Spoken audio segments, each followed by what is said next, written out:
Welcome back to my channel. So today I wanted to come on and kind of give you guys a little bit of an explanation as to what kind of tools you would need to get started to become a silversmith. So these are just my recommendations and kind of what I use to get started. It doesn't necessarily mean that you're gonna need all of these. I think this would be a good basic starter kit. So first things first, I want to talk about safety. Safety is very important in the silversmithing world because there's fire, there's sharp tools, there's things that go flying at your face, and you just wanna make sure that you're fully protected for the day. So the first thing I like to start off with is I put an apron on. I don't have mine with me right now, but I wear it every day. It just protects my clothes from getting sharp metal thrown at me, and just a necessary thing to have on you throughout the day.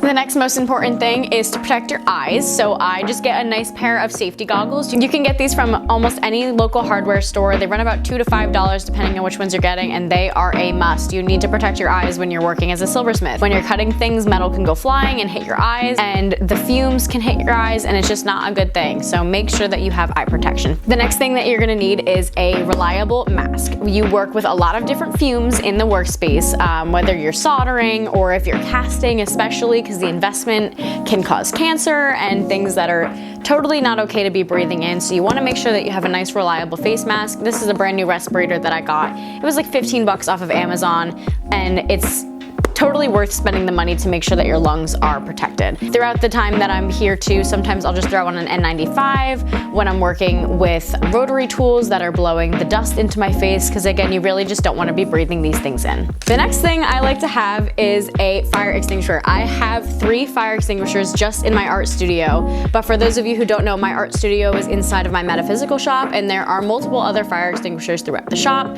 You're working with fire every day and mistakes can happen, or if you're working with molten metal that you could potentially pour onto a desktop or something made of wood, it could catch fire, and that's very dangerous. So you want to make sure that you have something to protect yourself in case of serious emergencies. The next thing I want to talk about are your basic hand tools that you're going to need to work on your metal pieces. So the first thing that I would recommend is a pair of metal shears. These guys are scissors that are specifically meant to cut smaller gauge metal. I like to use these to cut my back plate out of my bezel piece as I'm working.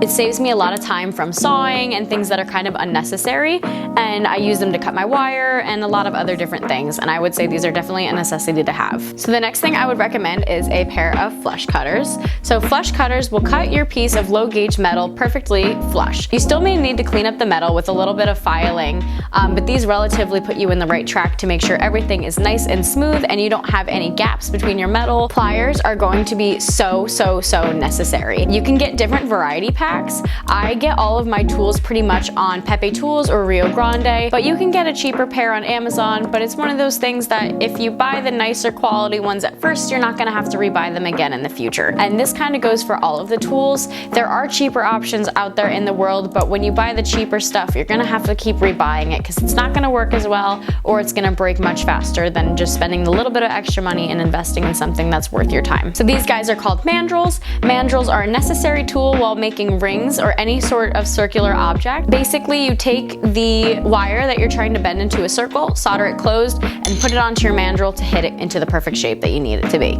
So this is my beat to crap mandrel. This is the one that I use for hammering and making it into circular, and I use it for everything. I've had this for like probably 4 years. It's just the one that I use every single day. And then this is my nicer mandrel that has all of the numbers and sizings. So after I am done with my piece, I slide it onto here to make sure it's the exact size that I need. And this one I just like to keep nice just so I have the numbers easy. It's not a struggle. And this one goes from sizes all the way from 1 to 16, which is great. And it's a nice range to have that. So when I do customs, I'm very size inclusive with whatever I am working on. To go with your mandrels, you're going to need a rawhide mallet. So rawhide mallets are great because when you're hitting your ring into that circle shape, you can hit them pretty hard and bend thick gauge wire with these guys and they won't dent anything, which is the most necessary part about them. So if you were to have a steel hammer and a steel mandrel and you're hitting the ring closed with the steel hammer, you're going to create texture and you're gonna have indents in it. And if that's what you're going for, that's great. I like to texture a lot of my rings, but if you're just trying to get it closed, you need a rawhide mallet. So mine Mine kind of looks a little bit beat up, especially on the head sides, and honestly, it probably could be a little bit more broken in. I've had this mallet for about 4 years now, and you want to make sure that you prep your rawhide mallets by hitting them on various things to make sure that they are broken in. If they're not broken in yet, then they definitely will scratch and dent your pieces as well. Along with that, you're going to have a couple of regular hammers throughout your shop.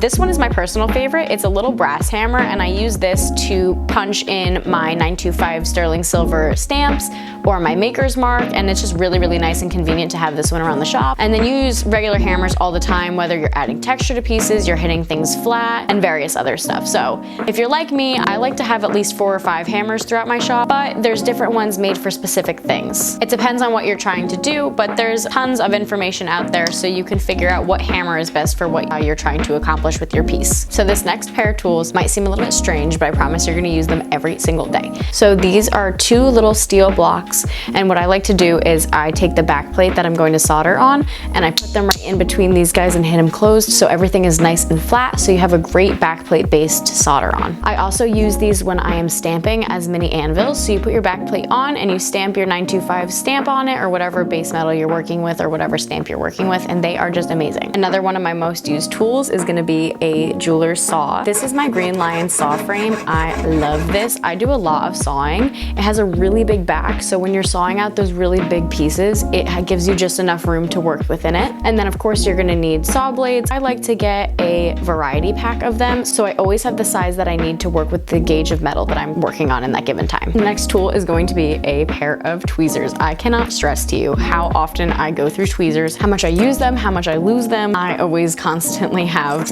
multiple tweezers on my workbench at a given time. I like to work with chip solder, so these are perfect to pick up the little guys and place them exactly where I need them, or picking up hot metal. They are just definitely a must-have in every workspace. So the next thing I want to talk about is having a space to work on. So I'm lucky enough now to where I have a few different desks throughout my workshop. I have one for my soldering station, I have one for my stone setting station, I have a casting desk, and I have a roll top bench for when I'm working on wax jewelry and my carving station. So at the beginning, I was not lucky enough to have anything like this, and I started off on a little L-shaped desk that I bought myself off Amazon, and I just put a little bench pin on it and I just worked with what I had. But I always recommend, if you can afford to get a workbench, they really do make a difference. I love my workbench. I got mine from Rio Grande, but there's also people out there who will renovate their own workbench and just thrift a desk and turn it into whatever they need it to be, and that is perfectly okay too and definitely works. I personally really like my workbench because it has a spot for my bench pin. It has a catch drawer for all of my spare silver that falls down. It has a second drawer underneath it to keep all of my stuff intact. It has rests, so when you're working, you can put your hand and your elbow as a support system. And it has 3 drawers on the side that I use for my tools, my polishing, and then all of my solder goes in the bottom drawer. Again, it is totally understandable that not everybody can get a desk right away. It took me years before I was able to afford my first workbench, but I absolutely love it and highly recommend it if you can do it. So in the next section of the video, I want to talk about soldering. And during soldering, you obviously are going to need solder.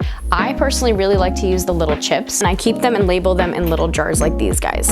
So you're gonna need extra easy, easy, medium, and hard. And what solder is a type of metal that flows at a lower melting point and is what ultimately fuses and almost glues all of your pieces together. To use solder, you also are going to need flux. So without flux, your solder will not flow. It will not work. It doesn't work. It's just how it is. Personally, I really like this flux. It is the Handy Flux, and I got this off of Rio Grande, and I put it in a little vial with a little paintbrush and some water and mix it around, and that's what I use to make my pieces adhere together. For soldering, you're also going to need something to solder on, such as a soldering block or a charcoal block. I always have multiple around my store, so this is just a regular soldering block, and then this is a charcoal block, and the charcoal block really sucks up the heat very well. Sterling silver is what I prefer to use, and it actually is the worst conduction metal. The heat does not conduct right, and these guys really help keep the piece nice and warm when you're working with it. And for safety purposes, I always like to put a tile underneath my soldering blocks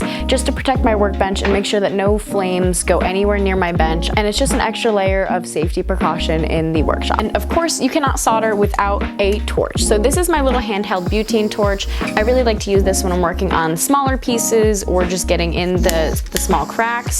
But at some point you are going to need to upgrade to a bigger torch for bigger projects and just ultimately doing a lot more work. So this is an acetylene air tank that I like to use, and I personally like to use a #1 tip. You can definitely get smaller tips, and I do have a Smith's mini torch that I've never gotten to set up yet, but I've heard great things about that too. So I would definitely look into that before maybe one of these as well. But this works totally fine. I've been using it for the last 3 years. It's absolutely great. Another thing that you're going to need is a mini crock pot. The first one I bought was specifically meant for pickle, but you can get any mini crock pot. The one I'm using right now is on Amazon, honestly. And what the crock pot is used for is you pour your pickling solution into it. I again get my pickle on Rio Grande, but there's people who hand make theirs, and what pickle is a mild acid that gets rid of fire scale and melts away any excess flux from your piece. And for your pickle solution, you're going to need a pair of copper tweezers. The copper tweezers are important because any other type of metal will contaminate your pickle and it won't work right, and it can actually turn your piece a totally different color. So you just always want to make sure you're using a copper pair of tweezers. And for the final touches, you're going to want to think about things such as rotary tools, files, flex shafts, sandpaper, polishing compounds, and things like that. So for the final touches on your piece, or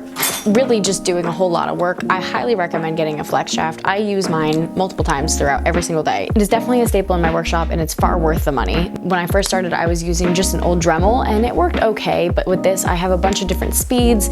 I can control it with the foot pedal, and it's really, really nice. You can switch this out for a bunch of different bits, and I will talk about those in a minute of what I recommend having. If you oil this and care for it and clean it the way you're supposed to, they will last you a very, very, very long time. So I definitely recommend investing in a flex shaft. When you get a flex shaft, there are tons of different bits and pieces that you can use as different attachments for it. These guys are all different burrs that you can use for stone setting, and these guys are all different tools that I like to use for polishing. Throughout my piece, you don't want to sit there and have to hand file and hand polish everything. So having a tool like this is so worth the investment. So when it comes to polishing, something that I started out with before I could really afford anything else was a tumbler, steel shot, and polishing compound. So the steel shot inside of a rock tumbler will go through and hit your pieces and kind of work harden them and polish them. This was totally fine. I did it for 3 years and it worked really well. Some of the other things that you're going to need to finish up your piece is different grits of sandpaper, and you're also just going to use sandpaper a lot. I have a giant bin of sandpaper that I got from like an estate sale. You can never have too much, and you're always going to need different grits, whether you're just finishing up a piece, filing down a bezel setting, polishing it up, adding some final touches. You're going to need sandpaper for a lot of different things. And lastly, when it comes to setting your stone, when your piece is all finished, there are 3 tools that I really like to use. So the first one is going to be this fun tool, and this is what's called a Bezel Rocker. And pretty much when you're setting your stone, you're going to rock it back and forth and slowly close up the bezel or the prongs of whatever you're doing. This is going to be a bezel pusher, and you're going to use that for the small details that you can't reach with something big like this guy. And then this is a burnisher. With a burnisher, they're very polished flat pieces. So you take this and you basically just rub it on the top part of your bezel to work harden it, make sure that it's not going to open up. And it also is so polished that it actually is going to leave your piece nice and shiny around the top part as well. So I think that's going to be it for now. Those are all of the tools that I would recommend to somebody just starting in their silversmithing journey, what I think is worth buying. Of course, there's other tools that are definitely necessities, but I wouldn't say you need them right off of the bat, but slowly but surely you can accumulate other things. I will definitely be doing another video down the line of more advanced tools and things that I believe you should get in the next step of your journey. As always, if you guys have any questions, comments, concerns, or you would like to see any specific types of videos from me, feel free to leave them in the comments below. Give this video a like and subscribe if it's something that you think you would like to watch more of in the future. I hope that this video was beneficial to you, and I hope you have a good rest of your day. Bye!